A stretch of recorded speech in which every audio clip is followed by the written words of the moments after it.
Welcome to Earthkeepers, a podcast for all of us who believe that earth care is a faith practice.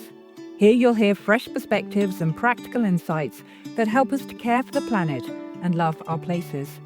I'm Niki Hardy, and while I'm the host of my own eco-faith podcast called The Wildly Known Life, I'll be standing in for Forrest in this episode of the Earthkeepers podcast. And the reason we're mixing things up a bit is to call attention to a really special occasion. You see, not only did Earth Day coincide with the 5th anniversary of our online journal, The Ecological Disciple, we're also celebrating the 150th episode of the Earthkeepers podcast. And just for fun, this special episode will feature Forrest as a podcast guest rather than the host. We figured that our listeners would be interested to hear Forrest's response to some of the questions he often asks of others. In this episode, then, Forrest is interviewed by Kathleen Audet, who also has her own eco-themed podcast called Styled Clean. In this conversation, they consider such topics as sensing God in nature, deepening relationships to the ecologies of our places, and even shifting our paradigms to see the connections between creation care and mission work. Welcome, friends, to the Earthkeepers podcast. My guest has a job that sounds like it belongs in a fantasy novel. He is literally the steward of 40 acres of forested land on an island in the Pacific Northwest. Forrest Inslee, and yes, that is his real name, is the associate director of Circlewood. Their mission is to accelerate the greening of faith. He's also the host of the Earthkeepers podcast, which he started back in 2020 to learn from people who are actually doing the work of caring for the earth and to share those conversations with the rest of us. Forrest grew up in the Pacific Northwest, which means he has opinions about rain that most people don't. He said, and I'm not making this up, that one of the most radical acts a person can take is to go outside, sit in the rain, and just get wet. He's serious. And honestly, the more I talk to him, the more I think he's right. Forrest sits at the crossroads of faith, ecology, and the hard question of what it actually means to live with intention on this earth. He's going to help us think about where our choices come from, what we're really connected to, and why a woman rescuing earthworms on a bike path might be one of the most theologically interesting stories that you're going to hear all year. Welcome, Forrest, to the podcast. Thank you for being with me today. Yeah, it's great to be here. I want to ask you a question. It's kind of a twofold question that'll let the audience know a little bit about you. Can you tell us a little bit about Circlewood? And then can you share a moment where you saw someone's relationship with the earth radically shift when they began approaching it as a spiritual practice rather than just a lifestyle choice? I have been involved with what is now Circlewood since probably 2005. Circlewood is a faith-based nonprofit that serves a diversity of church traditions. We serve any church community that seeks our help in their journey toward greener faith practices and toward a more holistic theology that includes the centrality of creation care. We also have an online journal called the Ecological Disciple, and we have a podcast that I host called the Earthkeepers podcast. We aim to educate, inspire, and equip a broad audience of Christ followers from many denominations, as well as those who are not aligned with any particular religious tradition. Our broad global work is grounded in a place, actually. So we take care of 40 acres of forested land in a place called Camano Island in Washington State. And we care for the forest and also have our offices and workspaces there. And that keeps us grounded, I think, in our relationship to creation, even as we try to encourage that kind of relationship for others. I would say, just in terms of an example of a relationship with creation change that I've seen, there's a million stories I could tell you, but maybe it makes sense just to tell you about the most recent one that comes to mind. A person named Rachel wrote just this week about her response to the podcast. I'll read a little bit of what she wrote in her email and then comment on that. She said, "One small practice I began last year during Lent was to rescue earthworms from the bike path when walking my son to school by tossing them into the grass.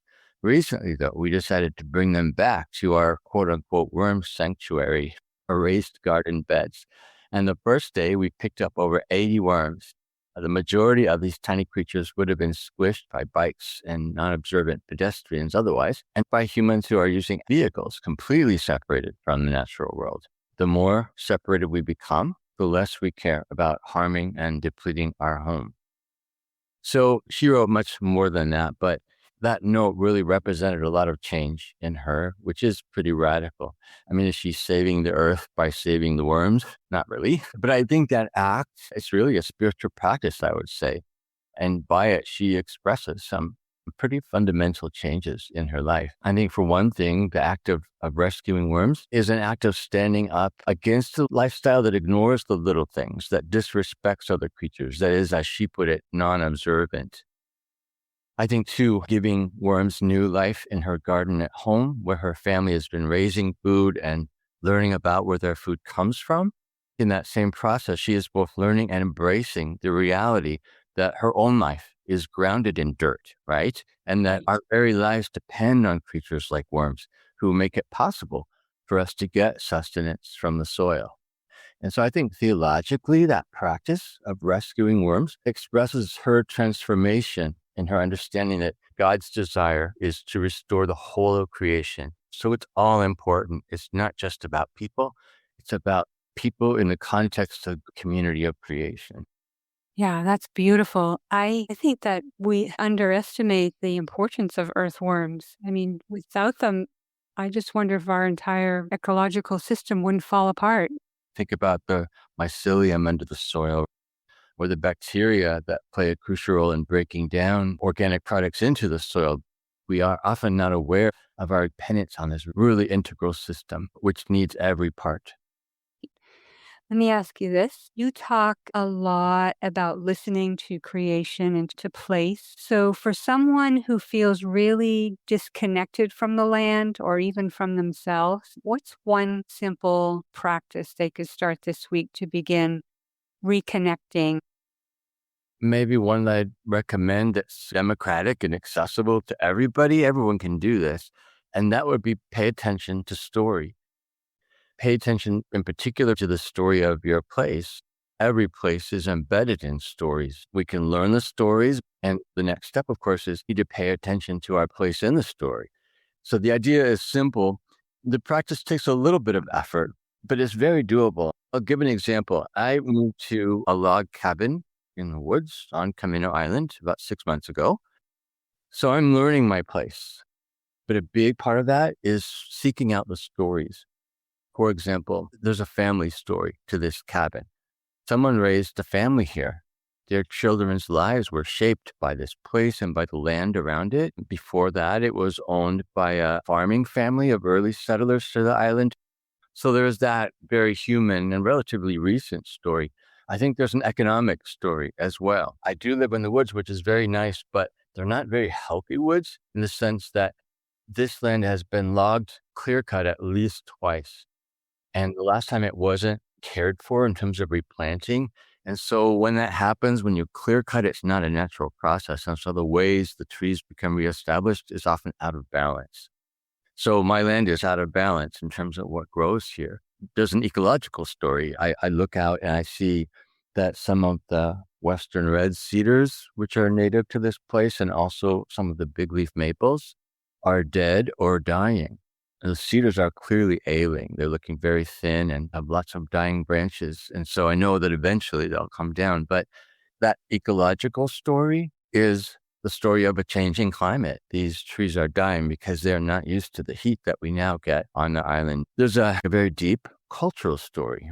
This island was a place for many tribes to gather for seasonal harvests in the summer, especially to get berries and shellfish.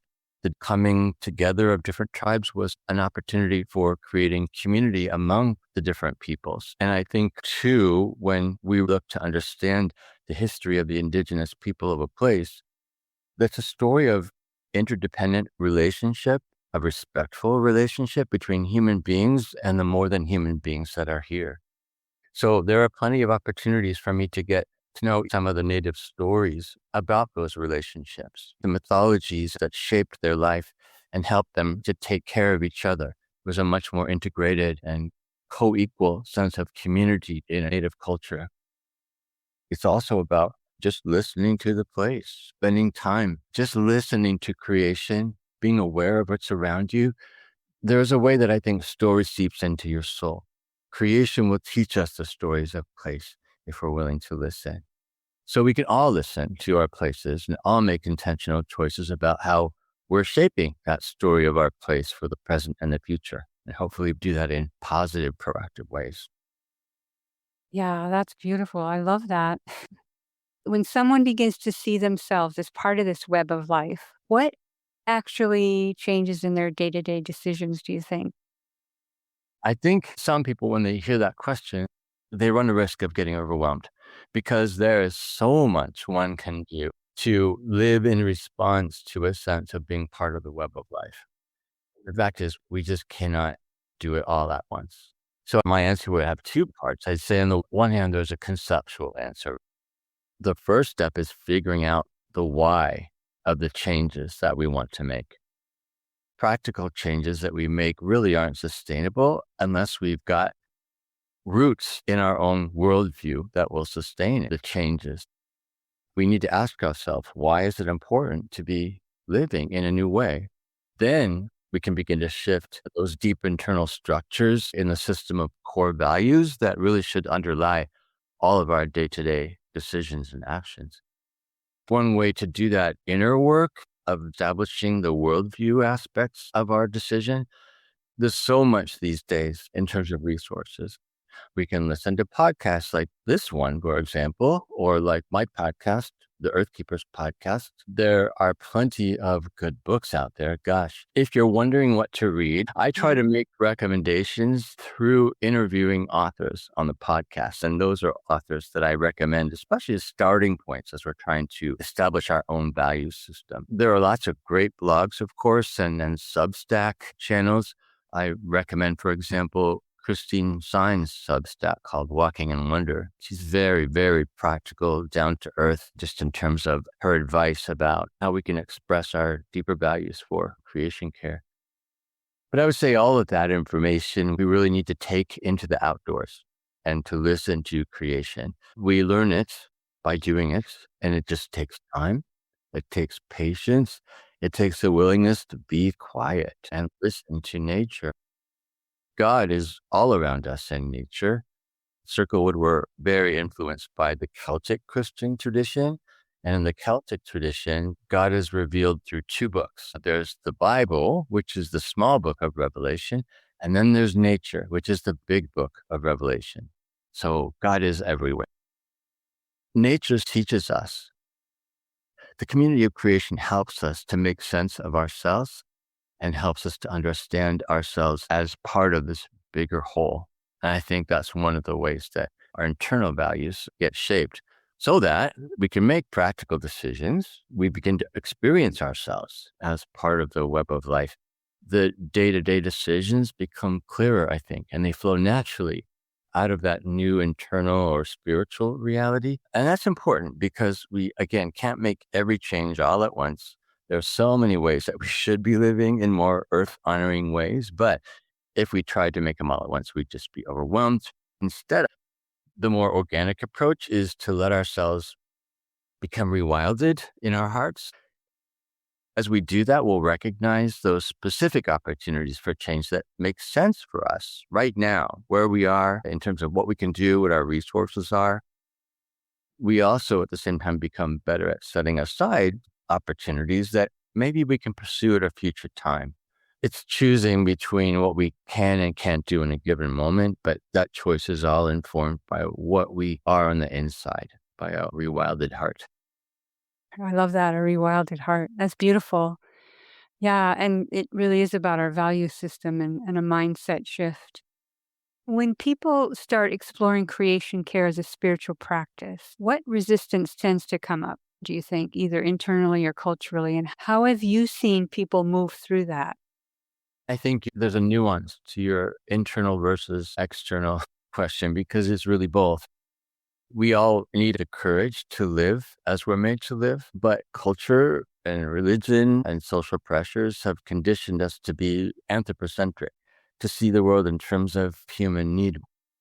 Our culture conditions us that way. But as a result, that resistance lives in us. So really, it's a process of identifying those cultural forces that have made their home in our hearts to understand how those pervasive and destructive views have become internalized, and then to go through the process of unpacking that and doing it and replacing it with more holistic and earth-honoring ways of seeing the world. So it takes courage both to live in resistance to the external pressures that make us want to consume and consume and consume to meet a certain standard of life that we think is required for our comfort and survival, and it's certainly not. But that same courage, I think, is involved in facing those pressures, those resistances that live inside of us. It's hard to change.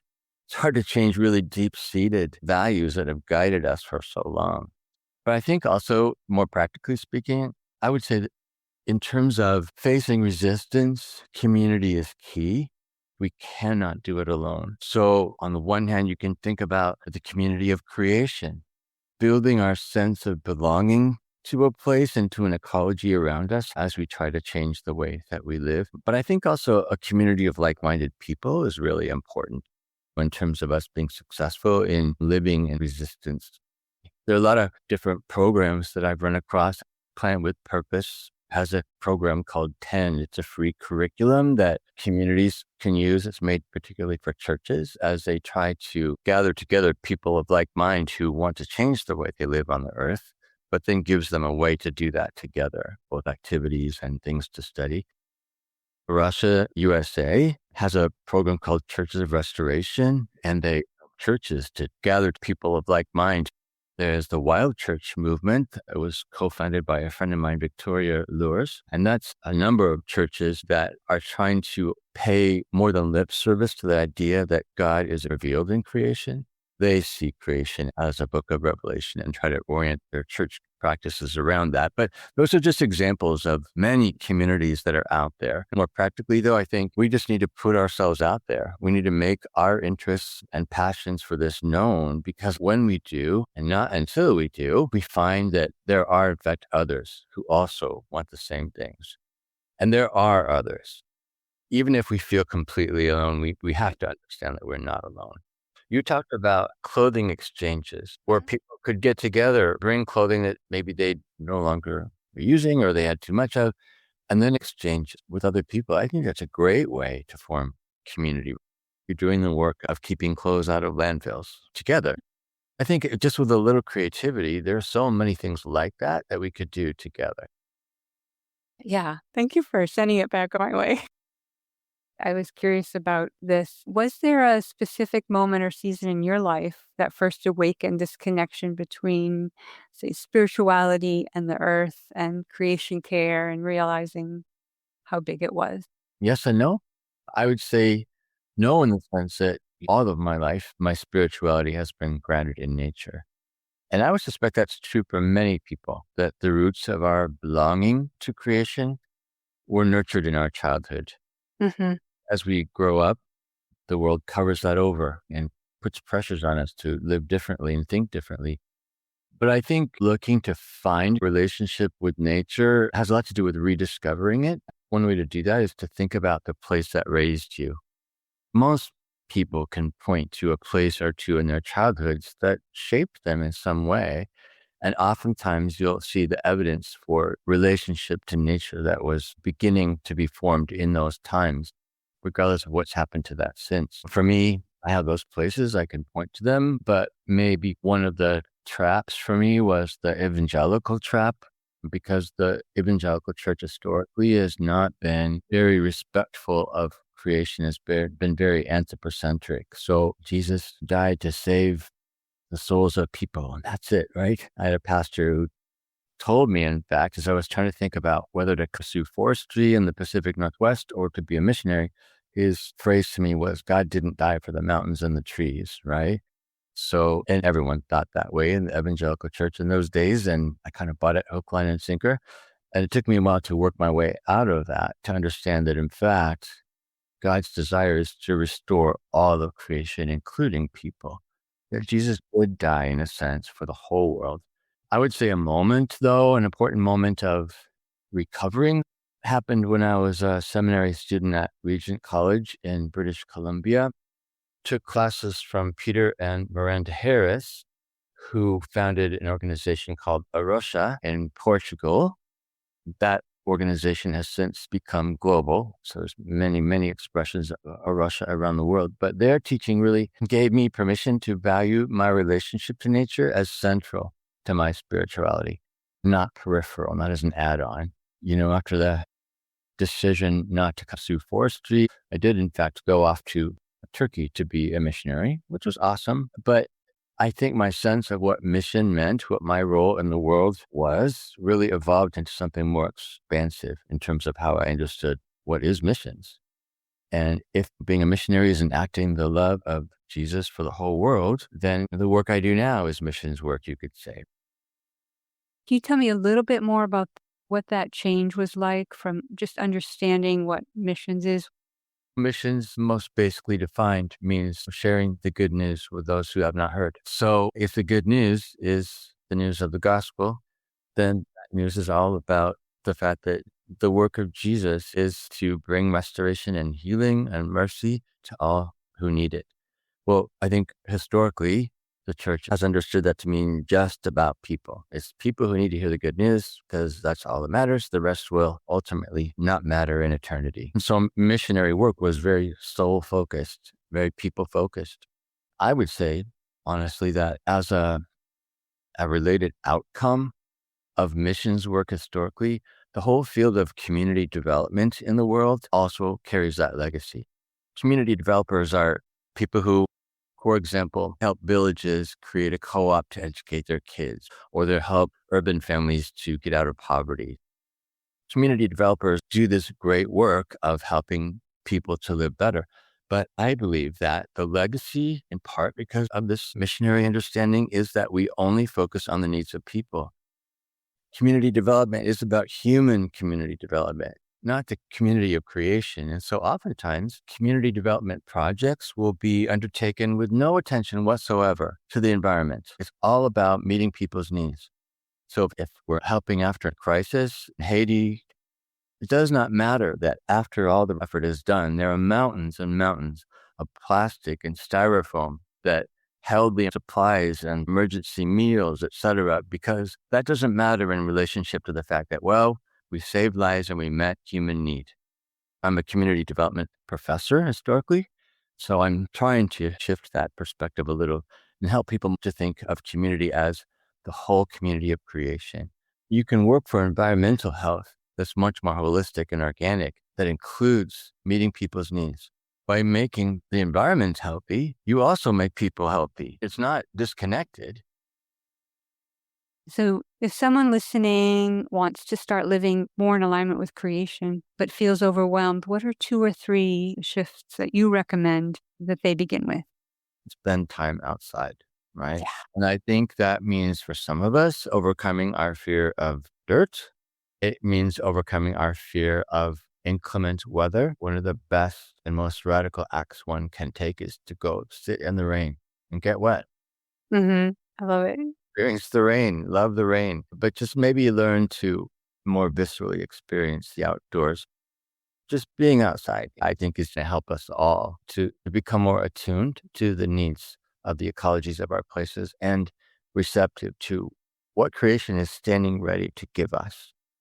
I've asked this question, you asked me it, of a lot of my podcast guests actually, and many have answered with a really simple, practical step.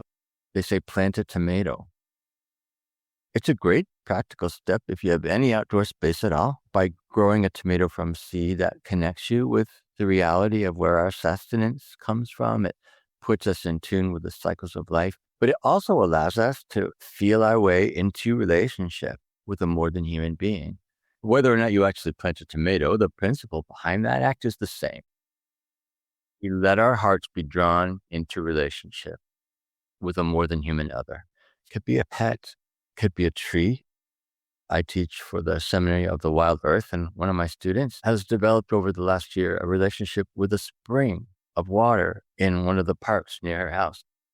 By forming a relationship, we can allow that relationship to be a bridge then that helps us to take one more step toward overcoming the distance that separates us from the natural world.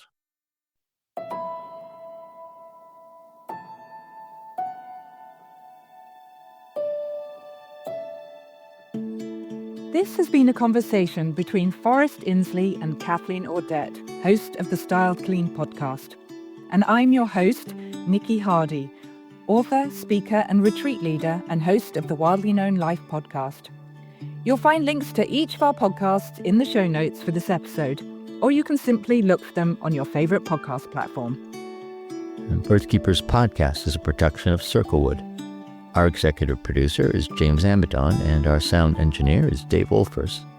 Jesselyn Gentry is our communications manager, and our music was created by Forrest Reed and Levgen Potovsky. I am Forrest Inslee, your podcast host, and I'm really grateful for the time you've spent listening to this episode. Help us expand our reach by following or subscribing to this podcast on your favorite listening platform, and be sure to go to earthkeepers.online to sign up for our podcast newsletter. If you know someone who would benefit from hearing this podcast conversation, it would be great if you could send them a link. In any case, I hope you'll join us again for our next episode of the Earthkeepers podcast.